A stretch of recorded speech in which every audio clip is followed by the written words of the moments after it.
Hi guys, അപ്പോൾ ഇന്ന് match analysis video ഒന്നുമില്ല. Real Madrid versus Manchester city കളി ഉണ്ടായിരുന്നു, നിങ്ങൾക്ക് അറിയാമെന്ന് വിചാരിക്കുന്നു.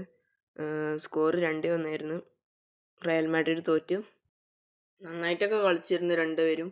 റൂഡിഗർ പൊട്ട കളിയായിരുന്നു, വളരെ മോശം കളിയായിരുന്നു. റൂഡിഗർ ഒരു റീസൺ ഇല്ലാണ്ട് ഫോൾ ചെയ്യായിരുന്നു കേട്ടോ. 2 വട്ടം ഫോൾ ചെയ്തിരുന്നു. ഒരു ഫോളാണ് ഇപ്പോൾ പെനാൾട്ടി കൊടുത്തിട്ട് ഗോൾ അടിച്ചത് ഹാളൻഡ്. രണ്ടാമത്തത് കൊടുത്തില്ല. റൂഡിഗർ ഒരാവശ്യമില്ലാണ്ട് ഫോൾ ചെയ്തിട്ട് ഫോൾ കൊടുക്കുമ്പോൾ ഇങ്ങനെ ചിരിച്ച് നിൽക്കുകയായിരുന്നു. ഇപ്പോൾ റിയൽ മാഡ്രിഡിൻ്റെ അവസ്ഥ വളരെ മോശമാണ്.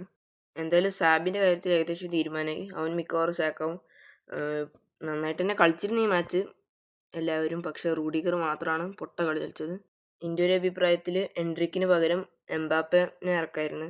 എംബാപ്പയ്ക്ക് ഇഞ്ചുറി ഉണ്ടോയെന്ന് എനിക്കറിയില്ല, നിങ്ങൾക്കറിയാമെങ്കിൽ കമൻറ്റ് ചെയ്യും. ഇഞ്ചുറി ഇല്ലായിരുന്നെങ്കിൽ അവൻ എന്തായാലും ഇറക്കായിരുന്നു. എൻട്രിക്കിനെ കുറേ ആയിട്ട് ഇറക്കിയിരുന്നില്ല, അതുകൊണ്ടാണ് തോന്നുന്നു ഇപ്പോൾ എൻട്രിക്കിനെ ഇറക്കിയത്. എന്തായാലും ഇത്രയും ഇമ്പോർട്ടൻറ്റ് മാച്ചിൽ ആ ടെസ്റ്റ് വേണ്ടായിരുന്നു. അപ്പോൾ അത്രേ ഉള്ളൂ ഇന്നത്തെ വീഡിയോ. ബൈ.